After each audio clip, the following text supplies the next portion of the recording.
Welcome today in front of me XIAOMI Redmi 10 and I'll show you how to check battery temperature on this device. So first you should go to the Play Store and here in the search pool type the Ampere.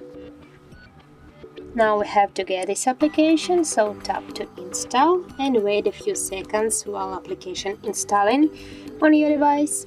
Now just open application and click yes I agree, pick to close, and on the left down corner tap to OK.